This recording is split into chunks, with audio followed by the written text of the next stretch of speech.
高上去。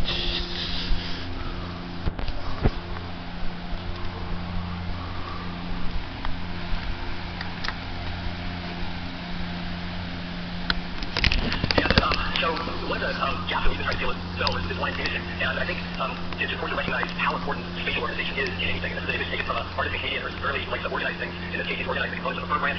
You can see the little branches and needles here. This is similar to performing a 16S analysis, and you can see how much more information is gained when you have the spatial structure. So we've been working very hard to develop tools that will enable us to move more rapidly towards studying the spatial organization of the microbiota.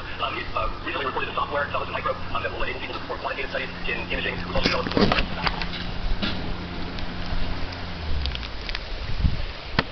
raw material that's within the gut, and these tags allow us to differentiate these species and will hopefully help to propel understanding spatial organization.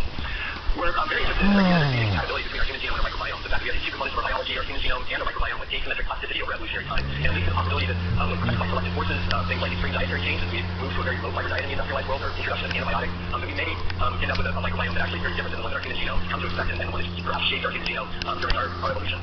And so it would be wonderful to have a time machine to go back and sample the microbiome of different humans in different parts of the planet. We can't get that application funded. And so what we're doing instead is studying traditional populations of humans. These are the Hadza of Tanzania. They're the last full-time hunter-gatherers in Africa. They spend pretty much all their time hunting and gathering food that they eat each day. And the continuation of humanity to the ancient past of modern people that perhaps serves as the best modern approximation of what our microbiome looked like during 190,000 years of our species evolution, or perhaps longer. This is something around a biofilm super and incredibly vibrant, super very different than most of the bees. They've been very gracious to participate in our research study, and we've been sampling them over time. And what we see is incredible patterns of seasonality, coincident with seasonality of their food that they eat, great diversity in their gut microbiome, and then new factors that we just don't see in the industrialized world.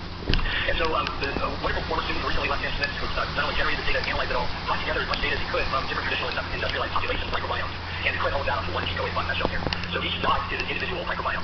And then he compressed all of this data down into the first principal coordinate and provided a bar plot of these different populations. And what you can see immediately is just this really stark pattern. All of the traditional populations are over here, all of the industrialized populations are over here. And so it doesn't matter whether you're in Papua New Guinea, South America, or Africa, you live in a traditional lifestyle, you have a microbiome that looks very similar to the traditional populations, very different from all of us. So it's not just a diversity thing. If we actually map abundance and tack it onto this eco1 and look at the fractional representation across it, we see groups like fiber seed, Vibrio, Protocol, greatly enriched with the traditional populations. Alternatively, in the industrialized populations, what we see is a bloom of Verruca microbia. Acromandia, Mucinifera, mucin-loving bug. We can get the same bacteria as the bloom in mouse experiments if we deprive them of mass or dietary fiber. So we're reconstituting a finding here on a global microbiome scale that we can see in mice just by finding them of fiber. So what does this mean for us? The fact that these lost species and gains from others, we might be shifting our microbiome very recently in our important species for our biology. And how do we lose these microbes? So we think that diet probably played a big role. We've undergone a great loss of dietary fiber in the Western diet. We wanted to test this in mice. And so we gave mice a human microbiota and gave them a high fiber or high NAC diet, and then split them into two groups. Below that group, we expected that the diversity would crash over the course of the 2-month period, and asked the question, how many of the lost species could come back if we reintroduce dietary fiber? Is it too late for all of us, or if we start eating better, could we recover our microbiota? And so actually, you can see the graph, you can see a lot of species come back actually unexpectedly. Not all of them, but a lot of them. Well, maybe this is a multi-generational thing. And so we repeated this experiment over the course of 4 generations. There are a lot of recorded experiments. You can see a lot of them in my lab. This is the high NAC diet control microbiome data from the 200 close abundant species over 4 generations. So each row here is a different mouse at a different time point. Very stable species, more very species. Some species down here actually do both things over the course of 4 generations. But what happens on focus? Huge decimation of the microbiota. So each generation is a loss of diversity and a very interesting pattern. So we see actually at an early time point here, microbes that we can't detect. We wean up to the next generation, then we put the parents back on a high fiber diet. And some of the microbes come back, but those are the ones that are not passed on to the next generation. And that happens at each generation. So you press microbes to a level that lower probability of being passed on to the next generation. So elimination of dietary fiber depletes the microbiome. I want to return to the Hadza data now. One of the interesting things that we saw was the seasonal variation. We saw the cyclic pattern of microbiome configuration in Hadza. So each season, as food would disappear, we see some microbes disappear. And in the following season, when the food disappears, those microbes reappear. So this is data from the 8 individuals that we surveyed over the 3 seasons. So this is dry, wet, dry season in 2013 and 14. And what we see is Protocol, fiber seed, Vibrio species disappear and then reappear the following season. That doesn't happen for these seasonally stable species. And what's notable to me is how similar this pattern is to the mouse experiment that we performed. What would happen if we were to walk the Hadza in the wet season diet for multiple generations? Would those species gradually disappear? And what's also notable is that it's the seasonally volatile species that are exactly the same ones that correspond to those that have been lost in all of us. So could this be a diet-driven effect? So this is our hypothesis that diet has depleted our microbiota. Is this meaningful for our biology? We don't know. Should we recover these species? Will it be helpful? Can we do this just with diet? Do we have to deliberately reintroduce them? These are all things that we want to figure out and study over the coming years. We do know that our microbial identity has changed. We also know that Western diseases are on the rise because these linked. We know that the microbes in our gut control our immune system, and we know that most Western diseases are driven by chronic low levels of inflammation. It could be that we're all sitting in this room with simmering inflammation that's driving us towards a lot of these diseases because we have the wrong gut microbes. That's the hypothesis. So we want to test this, and we've actually started the Central Human Microbiome Studies at Stanford, starting dietary interventions, starting to look at some of these questions. And so the idea is fairly simple. Enroll a cohort of people, perform an intervention, and then look at who responds to whatever you're looking at. Perform omics data for the immune system, for the microbiome over the course of the experiment, and then identify the predictive elements that tell you which individuals at baseline are likely to respond. Use machine learning to identify the predictive elements. You do this again and again. And you end up not only with precision interventions for these individuals to deal with whatever they're dealing with, chronic inflammation, obesity, autoimmune diseases, but what you also get is a roadmap for what mechanisms we should be studying. And so we have traditionally thought about path. I think we have to start thinking about humans as the first step, just because of the sheer complexity of the microbiome. Why not let studies of humans guide the priority list for what mechanisms out of this infinite list that we should be studying? This is an approach that definitely works. There are great published studies. We've seen more studies presented here where it's clear longitudinal studies in humans where lots of omics data are really effective ways to hone in on important biology in the gut microbiome. And so we're trying to do this. We ran a pilot intervention over the past year. This is a high fiber, high glycemic foods, 2 arms. We enrolled somewhere in the order of between 40 and 80 people. High fiber, we got some people up between 60 and 80 grams of fiber from plant-based foods over the course of this 10-week intervention. People eating 6 to 8 helpings of fermented foods, trying to load them up with foodborne microbes, probiotic microbes.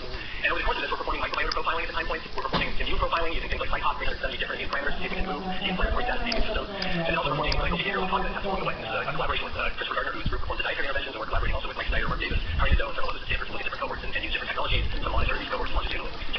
And so I just wanted to finish with a slide of something that I think we should all think about. I think many of us in the biomedical endeavor think about solving mechanisms trying to create drugs to treat diseases that exist. And I think something that we should spend more time on is thinking how to get people to eat differently to prevent diseases that are completely preventable. And I think this is doable. I think it's going to be difficult. This is shown by hospice preferences. The hospice eat a huge amount of fiber, but it's not because they want to. It's because the plants are abundant and what they can get every day.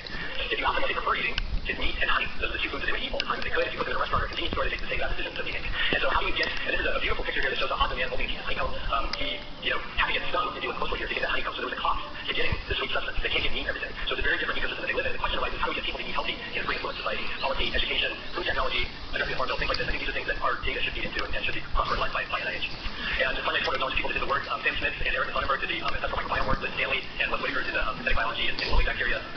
Who else here? Chris and Earl did the imaging. And Stephen Jacob did a fantastic job running our facility. We have wonderful collaborators that helped with really drove the Hansa project. Of course, thanks funding NIH for welcome and Stanford. And then just to mention, my wife and I wrote a book about the microbiome. If you or friends or relatives are interested in learning more, thanks for your attention. Our next speaker will be Andrew Patterson, who will talk about intestinal epithelial cell receptors as modulators of host microbiota communication.